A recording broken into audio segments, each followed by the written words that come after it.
A gente pediu um camisa 10 e não foi pouco. Foi em janeiro, fevereiro, março, abril, maio, junho e julho. Em agosto ele chegou. A gente pedia alguém que honrasse essa camisa histórica que vestiu o nosso maior ídolo que nos deixou esse ano. Pedia alguém que decidisse jogos e que entendesse o que é o Vasco da Gama. O Payet não fazia um grande jogo e talvez ele não tenha tido nenhuma grande atuação aqui no Brasil ainda. Mas a camisa 10 do Vasco, quando vestida na pessoa certa, ela ganha jogo. A gente não merecia brigar de novo contra o rebaixamento. Não merecíamos sofrer tanto. E talvez daqui 20 ou 30 anos a gente entenda o porquê fizeram o Vasco passar por essa situação. Mas ao mesmo tempo, lembraremos desse ano de 2023 como um dos mais difíceis da nossa história. Porém, o mais marcante deles. Difícil porque a expectativa do início do ano, unido à porrada que foi o primeiro turno, sugou a nossa alma de um jeito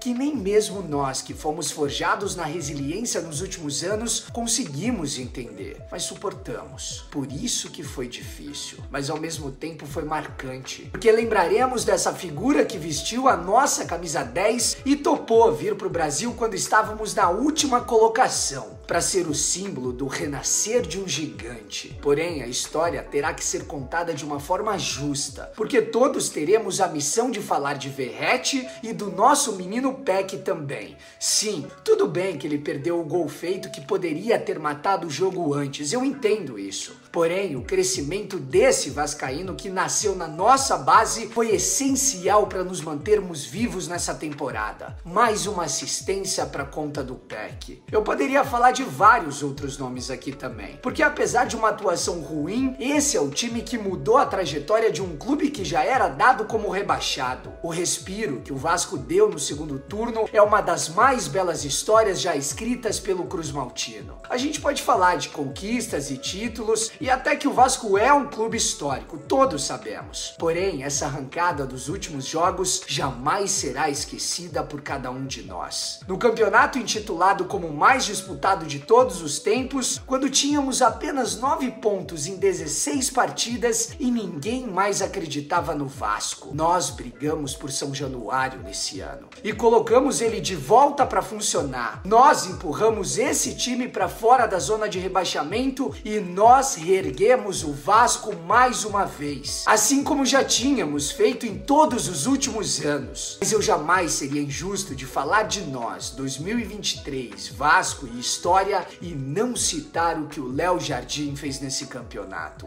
O goleiro mais regular da competição, o com mais defesas difíceis e também o com mais pontos nas costas. É o goleiro que nos salvou de voltar a viver um pesadelo. Daqui 20 ou 30 anos, quando falarmos de 2023, teremos a obrigação de falar o que Léo Jardim fez no nosso renascer. Qualquer espinha de um Vasco campeão no futuro começa pelo goleiro que revolucionou o nosso recomeço. Começa pelo cara que sempre trabalhou calado e respondeu dentro de campo. Contra o América foram mais 5 defesas difíceis. Ou melhor, 4 defesas difíceis e um milagre antes de marcarmos o segundo gol. Essa pode ter sido a defesa da permanência. Na verdade, seria difícil classificar apenas essa como a defesa do campeonato em meio a mais de 100 feitas durante a temporada. E esse número não é um exagero. São os números reais de um goleiro espetacular que nos defende hoje.